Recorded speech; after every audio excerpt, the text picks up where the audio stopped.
Bonjour, aujourd'hui je vais vous expliquer le cours sur la Méditerranée médiévale.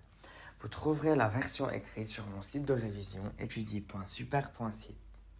Je vous conseille de suivre mon compte Instagram @etude.dy pour plus d'actualités et de conseils afin d'assurer votre réussite cette année.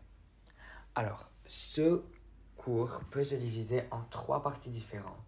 Premièrement, la Méditerranée au Moyen Âge est un espace partagé par plusieurs civilisations, c'est un espace d'échange et c'est un espace de conflit. Alors je vais parcourir les trois parties, mais avant je vais vous donner un peu de contexte. Si vous vous souvenez bien, nous avons étudié la Méditerranée antique et nous avons vu que durant l'Antiquité, il y a eu la Méditerranée, l'empreinte grecque, et il y a eu l'empreinte romaine. Il y a eu l'Antiquité grecque et l'Antiquité romaine. Et là, nous sommes au Moyen Âge, après quelques années. Et juste, j'aimerais vous rappeler que le Moyen Âge s'étend de, de la fin du 5e siècle, vers 476,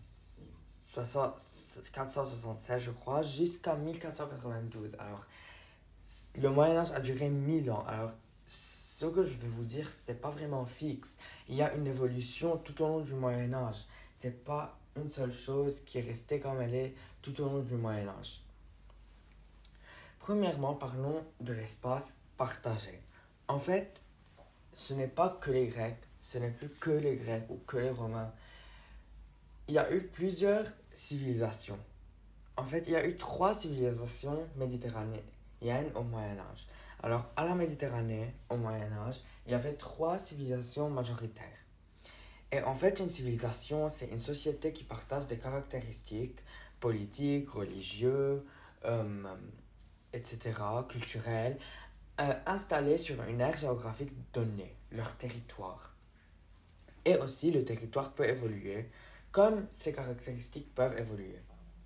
Alors, il y a trois civilisations différentes. L'Occident chrétien, l'Empire byzantin et le monde arabo-musulman. Et je vais parcourir chacune de ces trois civilisations en parlant du lieu, des caractéristiques politiques et des caractéristiques religieuses. Commençons par l'Occident chrétien.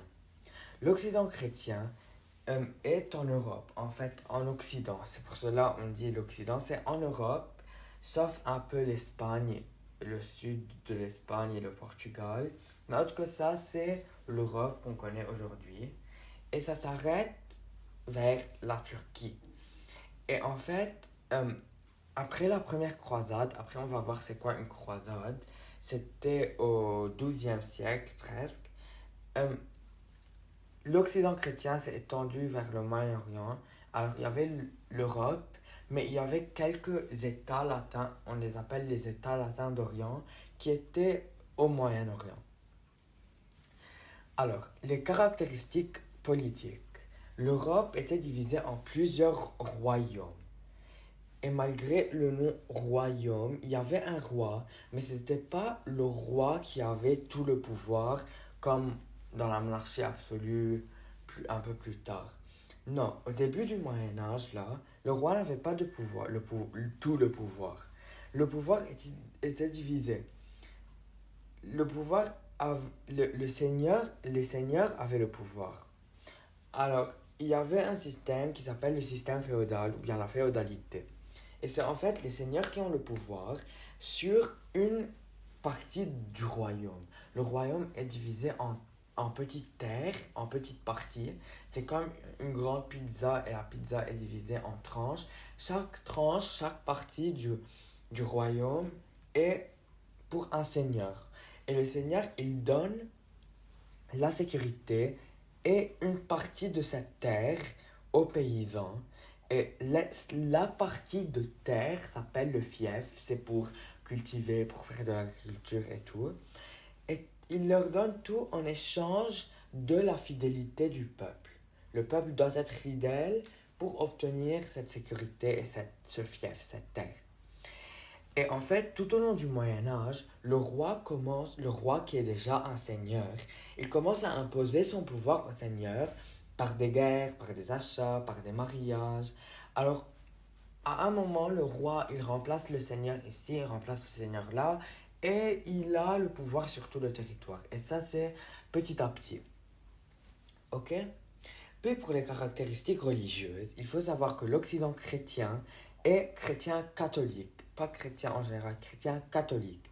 Et alors, le chef de l'Église, c'est le pape à Rome. Et ce pape, il a l'autorité sur le clergé. Et donc, la plupart de la population est chrétienne. Parce que l'Église, avec un E majuscule, ça veut dire la communauté des catholiques, elle accumule de plus en plus de pouvoir. Alors, le clergé a de plus en plus de pouvoir. Et donc, la population est influencée. Elle devient majoritairement catholique. Et donc, la vie de tous les jours est rythmée autour des politiques chrétiennes. Par exemple, les 7 sacrements, les prières, les messes chaque dimanche. Alors, la population, avec l'évolution de du christianisme, la population est devenue catholique majoritairement et donc leur vie de tous les jours se basait sur les politiques chrétiennes, les sacrements, les prières, les messes, etc. Ça, c'est pour l'Occident chrétien. Puis on a l'Empire byzantin. Et l'Empire byzantin n'a pas duré tout le Moyen Âge. Il y avait quelques années, 40 ans presque, où à la fin du Moyen Âge, où l'Empire byzantin n'était plus là. Et en fait, l'Empire byzantin, il est là même avant le début du Moyen Âge. Il est là depuis l'Antiquité. C'est de 395 jusqu'à 1453. Alors, c'est un des empires qui a resté le plus. Il a resté pour plus de 1000 ans, pour 1100 ans presque. Et donc, l'Empire byzantin, il a une culture grecque. Les Grecs de l'Antiquité avaient influencé cet empire. Le lieu de cet empire, c'est à l'est de la Méditerranée, où il y a la Turquie actuelle. Alors, la Méditerranée, c'est une grande mer, et à l'est, où il y a la Turquie et ces pays-là, il y avait l'Empire byzantin, et la capitale de cet empire, c'est Constantinople. Les caractéristiques religieuses de cet empire, c'est que, contrairement à l'Occident chrétien, ils étaient orthodoxes. Et orthodoxe, ça veut dire vrai en grec. Le mot orthodoxe, ça veut dire vrai. Et comment ils sont devenus orthodoxes? À la base, ils étaient catholiques, mais il y a eu un schisme. Schisme, ça s'écrit S-C-H-I-S-M-E. Schisme, le schisme de 1054, l'année 1054. Et en fait, le pape rompt avec le patriarche de Constantinople. En fait, un patriarche, c'est le dirigeant des églises. C'est un membre du clergé. Et donc, le patriarche de Constantinople, car il y avait plusieurs églises avec grand E, il y avait plusieurs communautés chrétiennes dans l'Empire byzantin. Et chaque communauté était dirigée par un patriarche. Et donc le patriarche de la communauté de l'église à Constantinople rompt avec le pape. Et donc le patriarche de Constantinople, c'est celui qui a le pouvoir dans la culture orthodoxe. Et c'est même jusqu'à aujourd'hui. C'est le patriarche aujourd'hui qui est à la tête de l'église orthodoxe. Contrairement au pape qui est à la tête de l'église catholique. Et le schisme, c'est cette rupture. Et en fait, c'est pas seulement les patriarches qui dirigent les églises. Les patriarches dirigent les églises comme le pape. Mais il y a aussi, comme l'Occident chrétien, il y a les seigneurs. Pour l'Empire byzantin, il y a l'empereur de l'Empire. Car l'Empire, il y a un empereur. Et l'empereur est le chef politique et spirituel. C'est le chef politique, militaire et tout, il a tous ses pouvoirs. Mais il a aussi le chef spirituel de la religion, c'est-à-dire. En fait, les caractéristiques politiques, c'est ça, que l'empereur, qu'on appelait Basileus, B-A-S-I-L-E-U-I-S, l'Empire byzantin était dirigé par un Basileus. Et le Basileus détient son autorité de Dieu. Alors, il représente Dieu sur terre. Et donc, il y a le pouvoir politique et le pouvoir religieux. C'est car il détient le pouvoir de Dieu. Enfin, parlons du monde arabo-musulman. Le monde arabo-musulman s'étend de la Mecque. La Mecque, c'est une ville en Arabie Saoudite. C'est où le prophète Mahomet est né, Mohammed. Je vais dire Mohammed et non pas Mahomet. Puis, euh, lors de la vie de Mohammed, il y a eu l'hégire en 622. Et l'hégire, c'est le départ de Mohammed de la Mecque vers Médine pour parler de sa religion, pour annoncer le message. Et cet hégire en 622 marque le début du calendrier musulman. Et donc, le lieu, c'est de la Mecque et Médine, cette région-là. Et ça s'étend de là jusqu'à l'Espagne en ouest. L'Espagne, elle est conquise par les musulmans. Après, on va parler de ça un peu plus tard aussi, quand on parle des échanges. Alors, il y a les musulmans en Espagne et aussi, bien sûr, au Maghreb. Là, je dis ça s'étend. Alors, si vous voulez voir la carte qui est sur mon cours, vous pouvez voir, il y a la carte, ça s'étend jusqu'à l'Espagne et puis vers l'est jusqu'à Kaboul en Afghanistan. Alors, c'est vraiment un immense monde arabo-musulman. En fait, c'est par des conquêtes progressives. En fait, il y a eu plusieurs personnes qui ont détenu le pouvoir. Après la mort de Mohammed, il avait le pouvoir au début. Après la mort de Mohammed sont venus les califes. Les califes, c'est-à-dire les successeurs. Calife, ça vient du mot khalifa en arabe et ça veut dire successeur. Et le calife a le pouvoir politique, militaire et religieux. Et donc, après, il y avait 4 califes dont je ne connais pas tous les noms, mais je sais que le premier après la mort de Mohammed, c'est Abu Bakr. Et puis, le quatrième, le dernier, c'est Ali. Et après la mort de Ali, il y a eu 2 dynasties qui gouvernent. Les 2 dynasties sont la dynastie des Omeyyades, dont la capitale est Damas en Syrie. Puis, après la dynastie des Omeyyades, il y a eu la dynastie des Abbassides. Et les Abbassides, leur capitale, c'est Bagdad, en Irak. Après ces 2 dynasties, l'empire se divise à partir du Xe siècle entre différents États. Alors, il y a différents États. Il y a, par exemple, les Almohades au Maghreb, il y a les Fatimides en Égypte, et il y a un autre ce sont des Turcs vers vers le Moyen-Orient, ou bien presque en haut vers l'est de la Méditerranée, au-delà de l'Empire byzantin. Les Seldjoukides, je crois.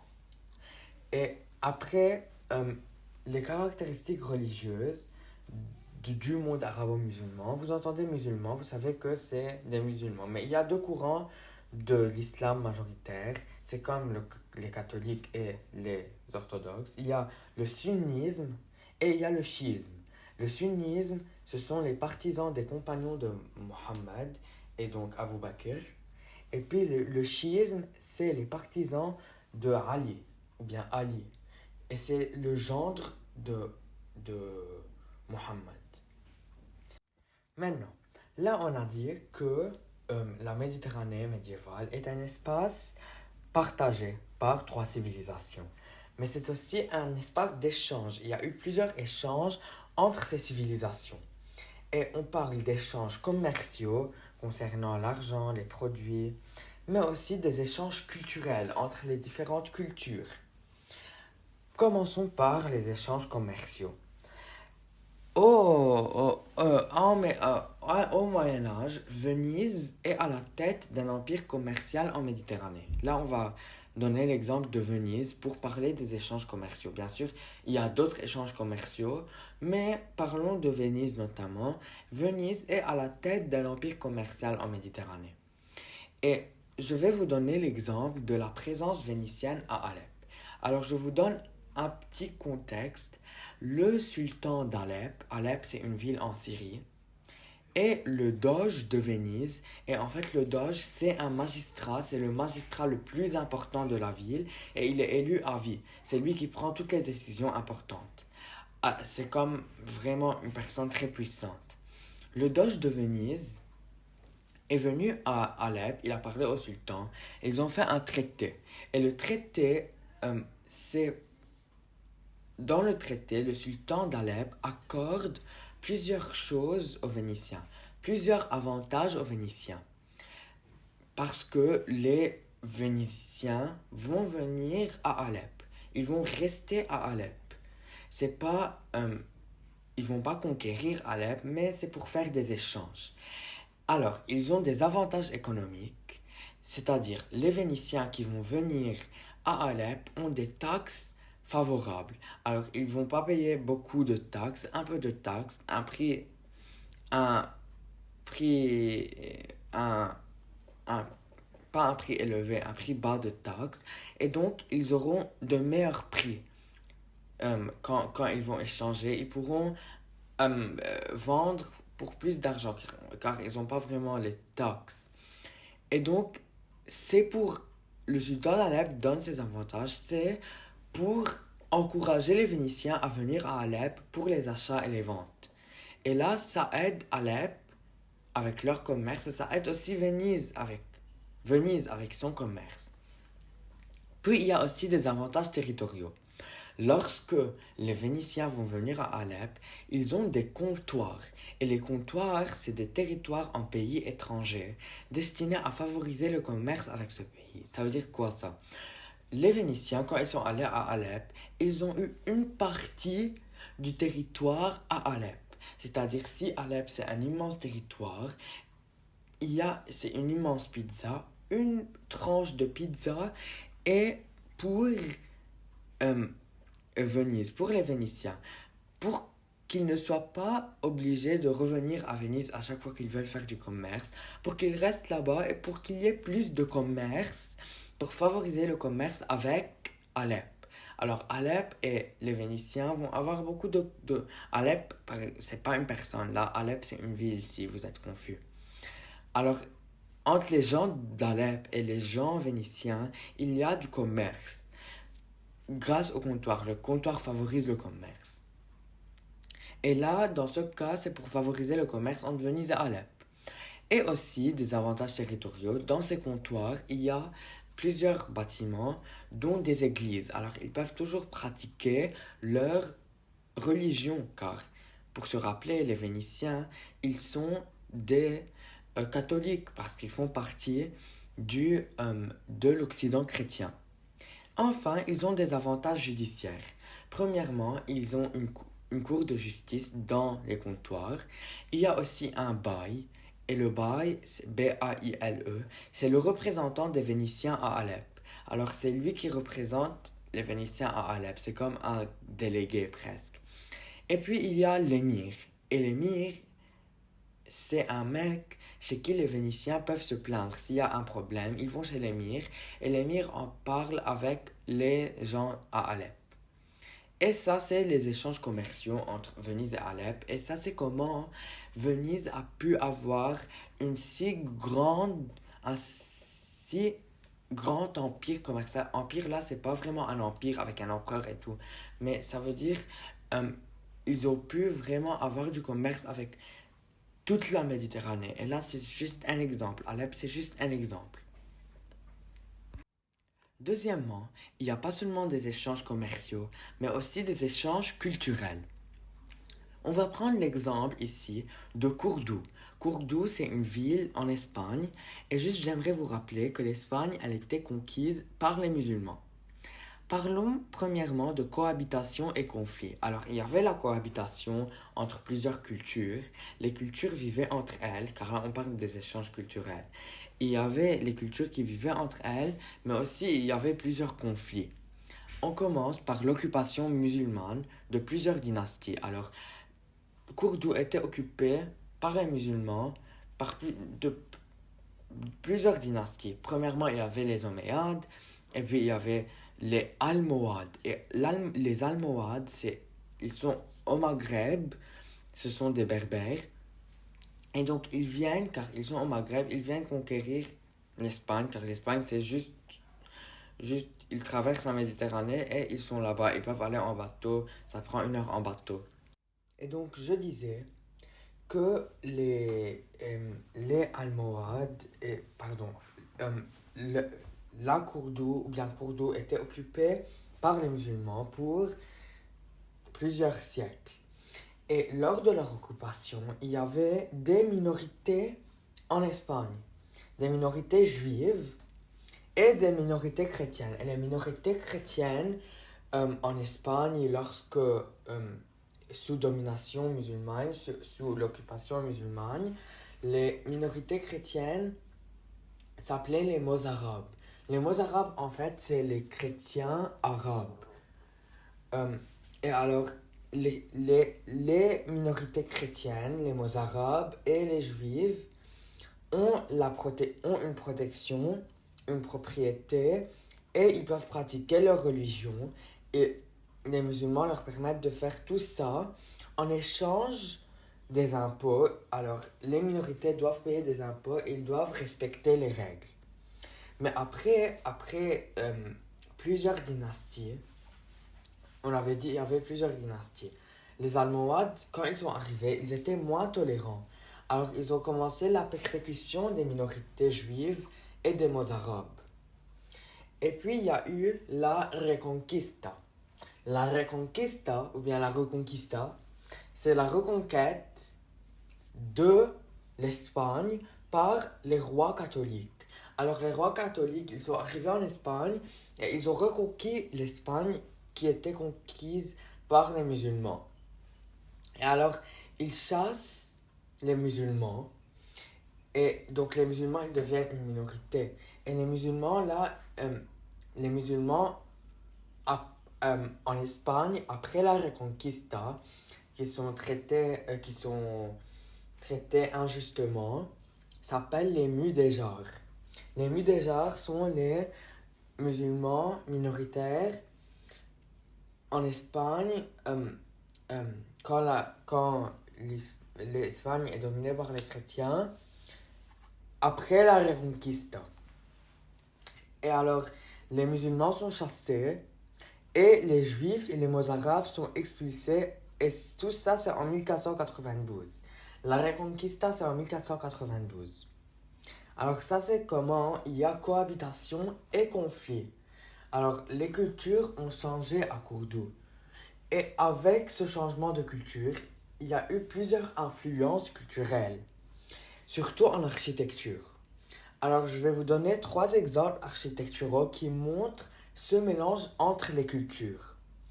Au début, on peut voir l'Alcazar. L'Alcazar, c'est une forteresse musulmane qui a été convertie en château chrétien après la Reconquista.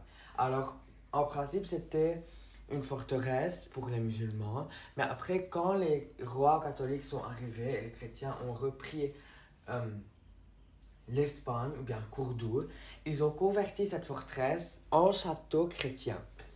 Puis, il y a toujours à Cordoue, si vous allez à Cordoue un jour, vous verrez la grande mosquée. Et la grande mosquée, elle a des caractéristiques architecturales qui, qui font partie des 3 grandes civilisations.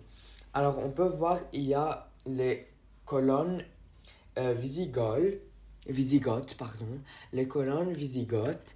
Et les colonnes Wisigothes, c'est les catholiques, car les Wisigothes, en fait, c'est un peuple catholique. Et donc, on peut voir dans cette mosquée des colonnes Wisigothes. Il y a aussi des arcs outrepassés, et ça, c'est quelque chose de musulman, c'est une caractéristique architecturale musulman. Et il y a aussi les mihrabs. Les mihrabs. M-I-R-H-A-B. Les mihrabs sont la décoration byzantine à l'intérieur de la mosquée. Alors, on voit, il y a les mélanges de 3 cultures. Et puis enfin, on voit la Médina. La Médina, c'est comme une petite ville à Cordoue. Dans Cordoue, il y a un petit quartier, je veux dire, qui s'appelle la Médina. Et c'est comme la Médine qui est en Arabie, mais c'est une reproduction en Espagne pour les musulmans, où on peut trouver des souks, c'est-à-dire des, des petits magasins, je veux dire, des marchés. Et il y a des maisons avec des patios intérieurs.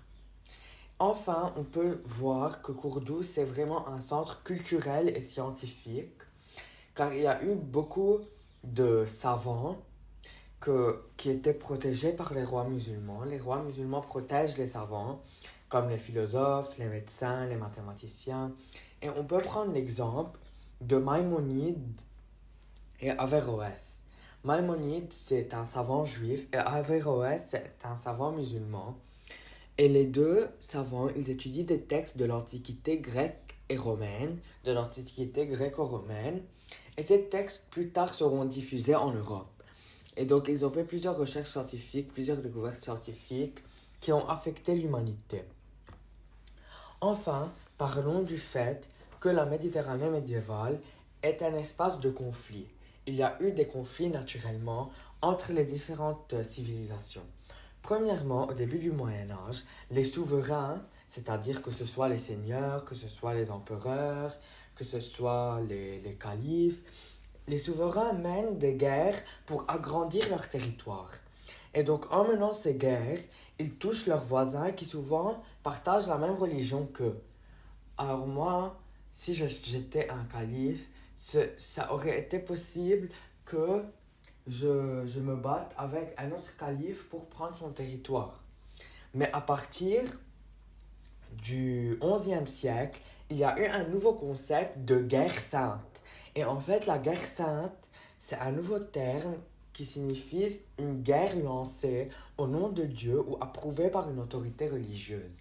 Alors, par exemple, s'il y a une guerre sainte, le pape va approuver de cette guerre sainte. Sinon, elle ne serait pas sainte. Et donc, maintenant, il y a plus en plus de guerres saintes. Et en fait, il y a deux grands types de guerres saintes. Il y a en Occident la croisade pour les chrétiens catholiques et il y a en Orient le djihad. Le djihad, c'est pour les musulmans. En fait, la croisade, c'est une guerre lancée par le pape pour la reconquête des lieux saints, notamment Jérusalem. Et en Orient, il y a le djihad.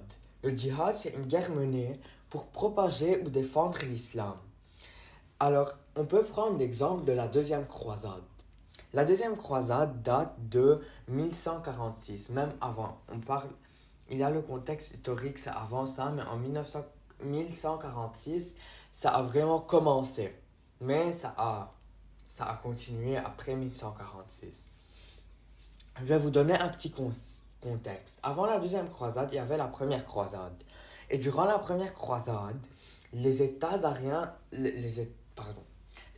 latins d'Orient ont été créés par les catholiques de l'Occident chrétien. Alors en fait, je vais vous expliquer. C'est quoi les croisades? Les croisades, elles ont comme but de reconquérir les terres chrétiennes et de reconquérir les lieux saints, par exemple Jérusalem. Et donc ils sont allés au Moyen-Orient et ils se sont imposés sur des territoires au Moyen-Orient qui étaient en principe des lieux saints, comme par exemple Jérusalem. Et il y a aussi Antioche, il y a aussi, je vous donne, Édesse, par exemple.